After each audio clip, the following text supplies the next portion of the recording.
আরো আসছে। হ্যাঁ, বিরোধিতা করার জন্য অর্ধেক সময় যেহেতু আমরা বিরোধী দলকে দিচ্ছি, আর ওনাদের জন্ম বাংলাদেশের বিরোধিতা থেকে, এটাই ওনাদের সৌন্দর্য, এটাই ওনারা করবে, এটাই স্বাভাবিক। এটা নিয়ে মাথা নষ্ট করার কোনো দরকার নাই। মাননীয় স্পিকার, আপনাকে আরো আসছে। হ্যাঁ, আপনি বারবার এই সংসদে, আমি প্রথমবার বাজেট অধিবেশনের বক্তব্য বোধহয় আমার প্রথমবার। আমি অন্যের মতো বলতে পারলাম না, আমি জানি না, আসলে আমি জানি না যে আমাকে বক্তব্য দিতে হবে। আপনি যেহেতু নাম ডাকছেন, আপনার সম্বন্ধে অবশ্যই আমার কথা আমি বলবো। মাননীয় স্পিকার, বাজেটের আকার দিয়ে কিন্তু বাজেট সঠিক ব্যাঠিক নির্ণয় করা যায় না। কারণ বাজেটে দেওয়ার পিছনে কিছু দর্শন থাকে, কিছু লক্ষ্য থাকে। আমি দেশটাকে কোন দিকে নেব এবং জাতিকে কি সুবিধা দিব, জনগণের আকাঙ্ক্ষা পূরণ করতে গেলে আমার কি কি দরকার, সেই লক্ষ্যেই বাজেটটা হয়। মাননীয় স্পিকার, বাংলাদেশে আমাদের leader of the house and prime minister, at the same time পার্টির চেয়ারম্যান জনাব তারেক রহমান ঢাকায় নেমে বলেছিল, I have a plan. I have a plan মানে হি হ্যাজ এ ভিশন, অর্থাৎ তার একটা ভিশনে জাতিকে নিয়ে আছে। তার কিছু দৃশ্যমান আমরা কর্মকাণ্ডের মধ্যে দেখতে পাচ্ছি। সেই ভিশনকে সামনে রেখেই মাননীয় অর্থমন্ত্রী এই বাজেটটি প্রণয়ন করেছেন, বাজেটটি সাজিয়েছেন। কারো কারো ভাষায় বাজেটটি অধিক, অর্থাৎ অনেক বড়। যারা এ কথা বলছেন তাদের উদ্দেশ্যে বলতে চাই, গত অধিবেশনে যত সংসদ সদস্য, মাননীয় সংসদ সদস্য বক্তব্য রেখেছেন, তারা প্রত্যেক এলাকার জন্য উন্নয়ন, স্কুল, কলেজ, মসজিদ, মাদ্রাসা, hospital, university, medical college, 150-200 mile পাকা রাস্তা, এটির ব্যয় হিসাব করলে আমার মনে হয় বাজেটটা হওয়া উচিত ছিল কমপক্ষে 30 লক্ষ কোটি টাকা। যদি 30 লক্ষ কোটি টাকা বাজেটটা হতো, তাহলে হয়তো এই জনপ্রতিনিধিদের গলা ভিজতে পারত, কিন্তু তৃষ্ণা মিটত না। সুতরাং বাজেটটি বড় হয়নি। আর ঘাটতি বাজেট, রাষ্ট্রীয় বাজেট সবসময় ঘাটতি হয়, পারিবারিক বাজেটও ঘাটতি হয় না। কারণ অর্থনীতিতে পারিবারিক বাজেট হলো আয় বুঝিয়া ব্যয়, আর রাষ্ট্রীয় বাজেট হলো রাষ্ট্রের ব্যয় বুঝিয়া আয় নির্ধারণ করা। এই দুটো তফাৎ আছে।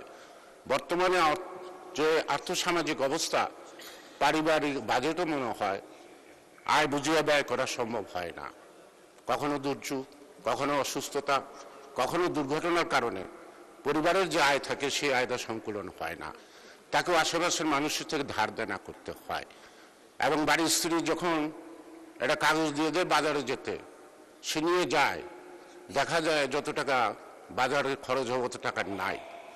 সেই কাস্টমার যদি বাজারে সৎ হিসাবে গণ্য হয়, তাহলে দোকানদার বলে, ভাই নিয়ে যান, পরে দেন, অর্থাৎ ধার বাকি।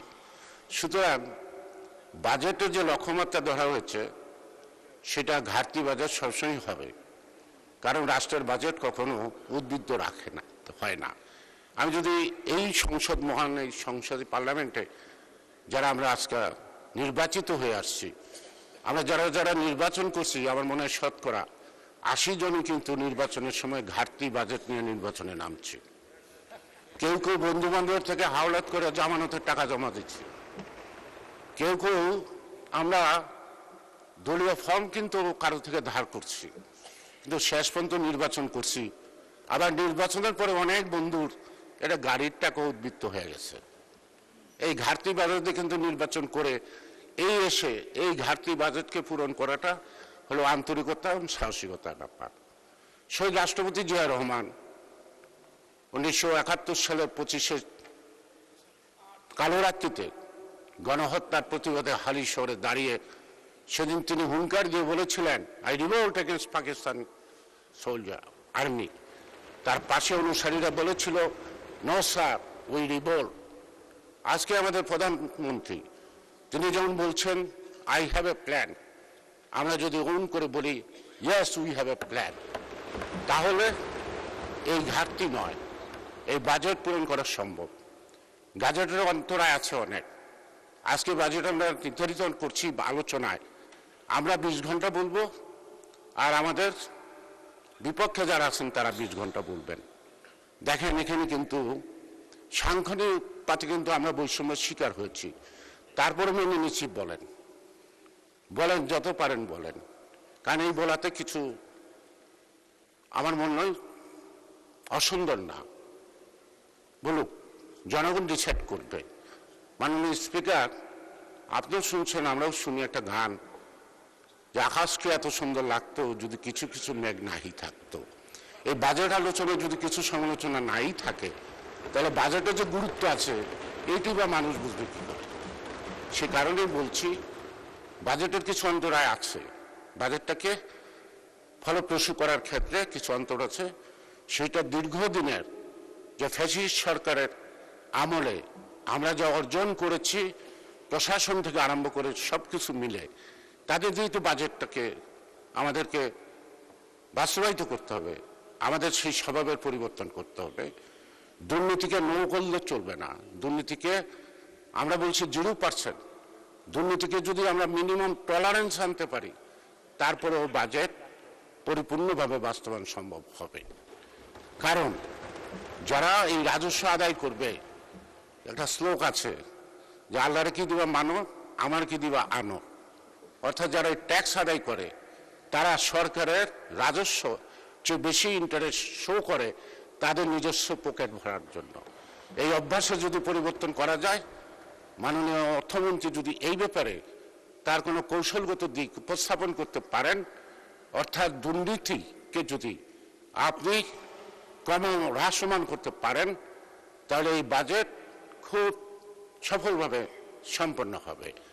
সে কারণেই আমি বলবো যে প্রত্যেকটা বাজেটের মধ্যে একটা দর্শন থাকে, যে দর্শনই বলে দেয় বাজেটটা কি।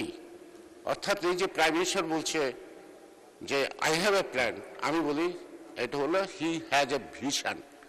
ভিশনটা কি শিক্ষার উন্নতি, ভিশনটা কি দারিদ্র বিমোচন, ভিশনটা কি একটা নারীকে সমৃদ্ধ করার জন্য ফ্যামিলি কার্ড, স্বাস্থ্য কার্ড, নানা ধরনের।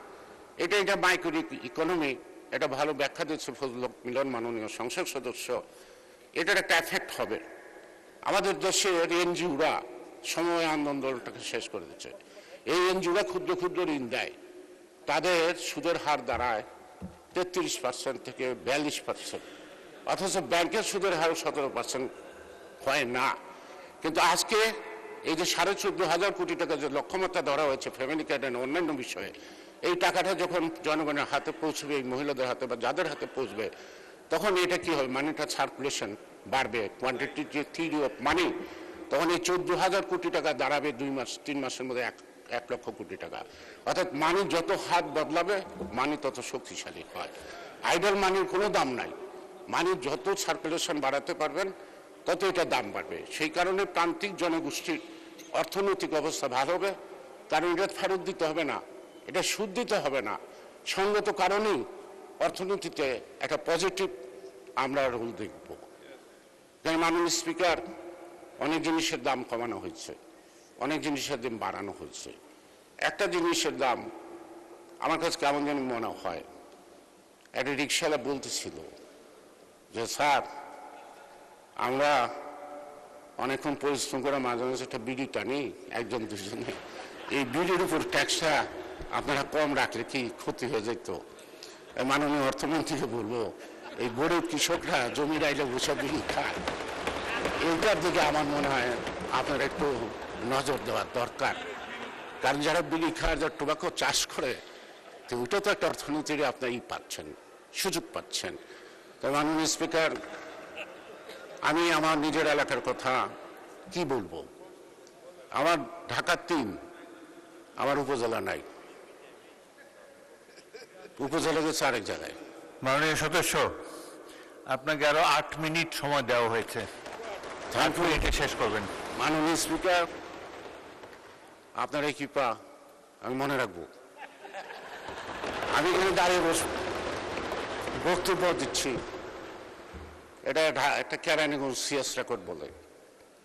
টঙ্গী ছাড়া গেল কেরানীগঞ্জ শিকার থানা, অর্থাৎ ঢাকার 70% কেরানীগঞ্জ থানার উপর অবস্থিত, অথচ এটা ঢাকা জেলার অন্তর্গত। ঢাকা জেলা ভাগ হইতে হইতে 6টা জেলা আছে। নরসিংদীর হেডকোয়ার্টার আছে, মানিকগঞ্জের হেডকোয়ার্টার আছে, মুন্সিগঞ্জের হেডকোয়ার্টার আছে, নারায়ণগঞ্জের হেডকোয়ার্টার আছে, গাজীপুরের হেডকোয়ার্টার আছে। ঢাকা জেলার হেডকোয়ার্টার ঢাকার গলির ভিতরে ঢুকে গেছে। আমাদের কোনো ঠিকানা নাই।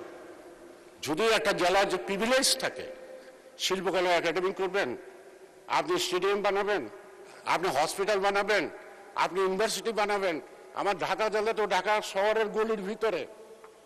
মাননীয় স্পিকার, আপনার মাধ্যমে আমি মাননীয় প্রধানমন্ত্রীর কাছে বলবো, আমাদের হারিয়ে যাওয়া ঢাকা জেলা ফেরত দিন, ঢাকা ভূখণ্ডে ঢাকা জেলা করুন। তার জন্য উচ্চ পর্যায়ে সংশ্লিষ্ট মন্ত্রণালয়ের মাধ্যমে একটি কমিশন গঠন করে সমীক্ষার মাধ্যমে কোনটা কোন জায়গায় মানানসই, কোন জায়গায় হেডকোয়ার্টার হবে, কোন জায়গায় ইউনিভার্সিটি হবে, কোন জায়গায় স্টেডিয়াম হবে, কোন জায়গায় কোনটা হবে। কারণ ক্রমবর্ধমানে এখন ঢাকার আরবানাইজেশন হচ্ছে অপরিকল্পিত। এই অপরিকল্পিত আরবানাইজেশন একসময় ঢাকা জেলার মানুষকে দুর্ভোগে পড়তে হবে। সেই কারণে এখন থেকে যদি ঢাকা জেলার সীমানা নির্ধারণ করে ঢাকার মধ্যে সকল সুবিধা নেওয়া হয়, তাহলে ভবিষ্যতে এই যে ঢাকা শহরের যে বিকল্প আরেকটি শহর গড়ে উঠছে ইতিমধ্যে বা গড়ে উঠছে, তাহলে সেই শহরটা হবে পরিকল্পিত বসবাসের উপযোগী। তখন ঢাকা শহরের চাপটা স্বাভাবিক কারণে সেখানে কমে যাবে। সে কারণেই মাননীয় স্পিকার, আমার এটা প্রধান দাবি। আর অন্যান্য বিষয়ে বলার ইচ্ছা ছিল, যেহেতু সময় আমাদের কম, কারণ বিরোধিতা করার জন্য অর্ধেক সময় যেহেতু আমরা বিরোধী দলকে দিচ্ছি, আর ওনাদের জন্ম বাংলাদেশের বিরোধিতা থেকে, এটাই ওনাদের সৌন্দর্য, এটাই ওনারা করবে, এটাই স্বাভাবিক। এটা নিয়ে মাথা নষ্ট করার কোনো দরকার নাই। মাননীয় স্পিকার, আপনাকে আরো আসছে, হ্যাঁ, থ্যাংক ইউ। মাননীয় স্পিকার, আমরা একটু আগে আমাদের মাননীয় সংসদ সদস্য অভিজ্ঞ কয়েকবার আন্দোলিক রহমান পার্থ আজকে অর্থনীতির উপর অনেক সুন্দর বক্তৃতা দিচ্ছে। তার বক্তব্যে ইসলামিক ব্যাংক অর্থাৎ ইসলামিক সিস্টেম যে ব্যাংকগুলির যথেষ্ট তিনি গুরুত্ব আরোপ করেছেন। স্বাধীন বাংলাদেশ ন্যাশনালিস্ট পার্টি, বাংলাদেশ মানে বিএনপি, যার লক্ষ্য, উদ্দেশ্য, আদর্শ ধর্মীয় মূল্যবোধ। এখানে পার্টিকুলার কোনো ধর্মের কথা বলা হয়নি, যত ধর্মের লোক আছে তাদের মূল্যবোধকে আফরোল করা। আমি একটা ইসলামিক ব্যাংক এর ডাইরেক্টর, এখন জামাতে ইসলাম করে, এক হতো না, তাকে একদিন একটা চাকরির জন্য বললাম যে তোমার ব্যাংকে একটা চাকরি দাও। বললো দাদার নামটা পাঠিয়ে দেন। নামটা পাঠিয়ে দিয়ে বলতো, দাদা সরি, তো হিন্দু, এই চাকরি তো আমি দিতে পারবো না। মাননীয় স্পিকার, ব্যাংকের নামের আগে যদি ইসলাম থাকে, সেখানে যদি মুসলিম ছাড়া অন্য ধর্মের লোক বাংলাদেশের চাকরি করতে না পারে, এটা যদি কোনো আইন হয়, তাহলে সেই আমি বলতে পারে আমি হিন্দু মানুষ, আমি মসজিদে যাইতে পারবো না বা মাদ্রাসায় যাইতে পারবো না, যা উচিত হবে না আমার, ঠিক আছে। কিন্তু এটা তো ব্যাংক তো কোনো মসজিদ বা মাদ্রাসা না, সেখানে অন্য ধর্মের লোক। এটা কি বৈষম্য না ইনজাস্টিস? এটা কি মুসলমানের জন্য দেশ স্বাধীন হচ্ছে না? এটা সকল জাতি ধর্ম নির্বিশেষে এই ভৌগোলিক অঞ্চলে যারা জন্মগ্রহণ করছে তারা দেশ স্বাধীন করছে। আমি মাননীয় স্পিকার, আপনার মাধ্যমে এটার ব্যাখ্যা আমি চাইব, যেহেতু জানি না, আন্দোলিক রহমান পার্থ বলতে হবে এটার ব্যাখ্যাটা, এটা সত্যি কি না। যদি সত্যি হয় তাহলে ইসলামিক ইন্স্যুরেন্স, ইসলামিক ব্যাংক, সব ইসলাম নাম দেয়, ইসলামিক সুইট, ওটাও আবার ওই সুইটটার দোকানের মিষ্টি কিনা খেতে পারবো কিনা সেটাও আবার জানা না। সে কারণেই মাননীয় স্পিকার, আজকে বিরোধীদের জন্য বিরোধিতা না, বিরোধীদের পাশাপাশি আমার মনে হয় পথ দেখানোর ব্যাপার। তো পথ না দেখে শুধু আমি বিরোধিতা করব, সেই বিরোধিতা আমাদেরকে সামনে আনবেন না, সেই বিরোধিতা আমরা এগিয়ে যাব না। সে কারণেই এই বাজেটের মধ্যে দর্শন আছে, এই বাজেটের মধ্যে রাজনীতি আছে, এই বাজেটের মধ্যে রাজনীতি আছে। এই বাজেটের মধ্য দিয়ে বাংলাদেশ একটা জাতি ধর্ম নির্বিশেষে জিয়াউর রহমান একটা জাতি উপহার দিয়েছেন, সেই জাতির নাম বাংলাদেশী। জিয়াউর রহমান কিন্তু এটা ইসলামিক বাংলাদেশ ঘোষণা দেন নাই, তিনি ধর্মকে আফল করছেন, অর্থাৎ সকল ধর্মের মূল্যবোধ। সকল ধর্মের মূল্যবোধ মানে কিন্তু একই লক্ষ্য। কোন ধর্মই মানুষকে খারাপ কথা বলতে বলে নাই, কোন ধর্মই মানুষকে অসৎ পথে চলতে বলে নাই, কোন ধর্মই কিন্তু খুন খারাপি রাহাজানিকে পছন্দ করেন নাই। মাননীয় স্পিকার, এই বাজেট, যেটা আমি আবার বলবো, আমাদের এখানে সবচেয়ে বড় সমস্যাটা একটাই হবে, সেটা হলো এইটুকু যে আমরা প্রশাসনের ক্ষেত্রে বা আমরা সকলে আমাদের যে দীর্ঘদিনের অভিজ্ঞতায় যে অভিজ্ঞ হয়ে গেছি, দুর্নীতি, এই দুর্নীতির লাগাম টেনে ধরতে হবে। দুর্নীতির লাগাম না টেনে ধরতে পারলে দুর্নীতির চাপে আমরা তলিয়ে যাব সারা জাতি। সে কারণে এখানে আমাদের একজন সংসদ সদস্য দাবি করছে আমাদের পক্ষ থেকে একটা কি ওয়াশিং মেশিন। আমি ওয়াশিং মেশিনের নাম শুনছি, দেখি নাই, ব্যবহারও করি নাই। আমি মাননীয় সংসদ সদস্য ধন্যবাদ জানাই। আপনার যদি দরকার হয় আপনি স্পিকারের কাছে চান, আমার দরকার নাই। এবং সংসদ কর্তৃক যদি দেয় ওটা আমি নেব না, ওটা নেব না, আমার দরকার নেই, এটা আমি চিনি না, আমি ব্যবহারও করতে পারি না। সুতরাং মাননীয় সংসদ সদস্যদের এই অভাব যদি একটা হয়, কি ওয়াশিং মেশিন হয়, তো বাংলাদেশের মানুষের যে কত অভাব, সেই অভাবে যদি তাকান তাহলে বুঝতে পারবেন এই বাজেট অপ্রতুল, এই বাজেট বিগ বাজেট না। আরেকটা বিষয় আছে মাননীয় স্বরাষ্ট্রমন্ত্রী, আমাদের দেশের মাদকের সবচেয়ে বড় চালানা সোনার বাড়ির আশেপাশ দিয়া কক্সবাজার টেকনাফ। আগে শুনতাম বধূ, এখন তো বধূ নাই, বধূ তো বধ হয়ে গেছে গা। এখনকার ওইখানকার দায়িত্বটা কে নিছে? বাড়ির আশেপাশের লোক। স্বরাষ্ট্রমন্ত্রী তো চেনার কথা, এতদিন ওই দিক দিয়ে মাদক আসা বন্ধ হওয়া উচিত ছিল। আইন দেওয়া কোনো কিছু হয় না, আইন কার্যকরী করার জন্য সাহস লাগে, সৎ সাহস লাগে, ইচ্ছা লাগে। সুতরাং আমাদের একটা বড় চ্যালেঞ্জ এখন বাংলাদেশে মাদক আসক্ত। এই আমার এলাকায় মানে ঢাকা ৩ একটা হসপিটালে সাইনবোর্ড লেখা আছে, আমাদের মাননীয় সাবেক মন্ত্রী মোশাররফ ভাই তার নাম লেখা আছে, এখানে উদ্বোধন করছেন এবং আমানুল্লাহ সাহেব উপস্থিত ছিলেন। একটা স্টোন আছে, 10 শয্যা বিশিষ্ট একটা হসপিটাল, পুরা মাদকে আক্রান্ত, মানে রুগীও নাই, ডাক্তারও নাই, দারোয়ানও নাই, মাঝে মাঝে চিন্তা।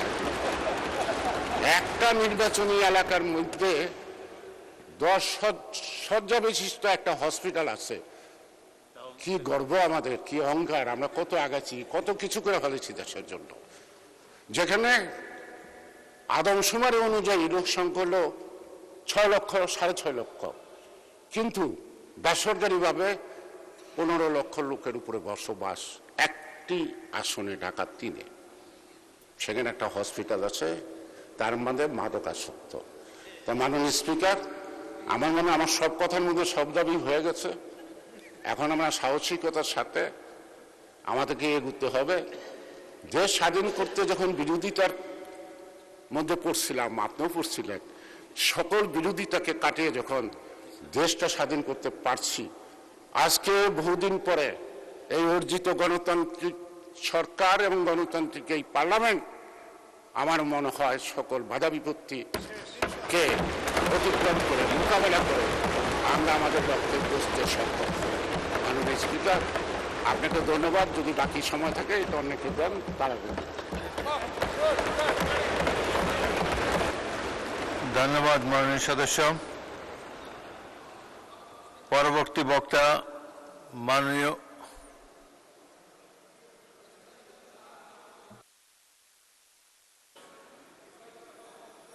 সদস্য আন্দালিব রহমান পার্থ। কি পয়েন্ট অফ অর্ডার নাকি?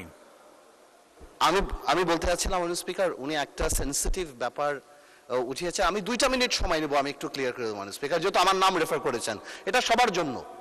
2টা মিনিট সময় নেব, যদি আপনি একটু আমাকে একটু পারমিশন দেন। হ্যাঁ, এটা উনি আপনার কাছ থেকে কেন জানতে চাইলেন? আপনি তো ইসলামী ব্যাংকের কিছু না। না, আমার আগের বক্তব্যে এই ব্যাপারটা ছিল, যেহেতু উনি রেফার করেছেন, তাই যে এটা একটা ভুল মেসেজ যায় আর কি, যে ইসলামিক ব্যাংকিং এর ব্যাপারে। 2 মিনিটে বলুন। আমি জাস্ট 2 মিনিট একটু ক্লিয়ার করে দিই। please. মানে সমস্যা, আপনাকে অনেক ধন্যবাদ। না, ইসলামিক ব্যাংকিং পৃথিবীতে এখন নন মুসলিমদের মধ্যেও অনেক বেশি পপুলার হয়ে যাচ্ছে।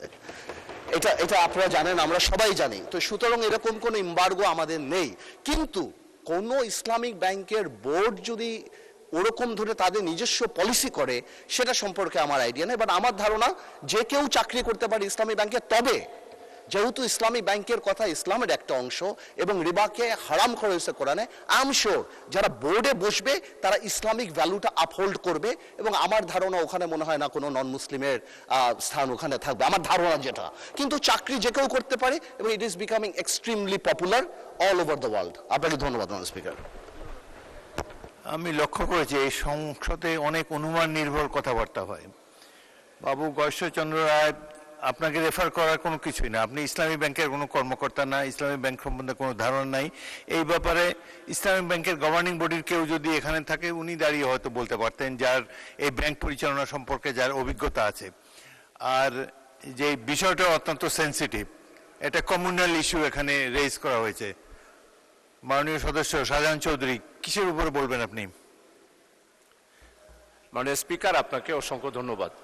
আমাদের সম্মানিত মাননীয় সংসদ সদস্য, সিনিয়র লিডার, হিন্দু সম্প্রদায়ের একজন হিন্দুর জন্য উনি চাকরি চেয়েছেন, চাকরি দেন নাই। এটা কখন কোন অবস্থায় হয়েছে সেটার বর্ণনা নেই, কিন্তু আমি স্পষ্টভাবে বলতে চাই, ইসলামী ব্যাংক জাতি ধর্ম নির্বিশেষে হিন্দু মুসলিম বৌদ্ধ খ্রিস্টান সমস্ত লোকের সংযোগ লেনদেন এবং চাকরি ওই ব্যাংকে ছিল। আপনারা খোঁজ নিলেই আমার সম্মানিত গয়েশ্বরচন্দ্র রায় বাবু, আমার নিজ এলাকা তো অনেক হিন্দু ইসলামী ব্যাংকে চাকরি করেছে। মাননীয় স্পিকার, এটাই আমার সংশোধনী। ধন্যবাদ মাননীয় স্পিকার।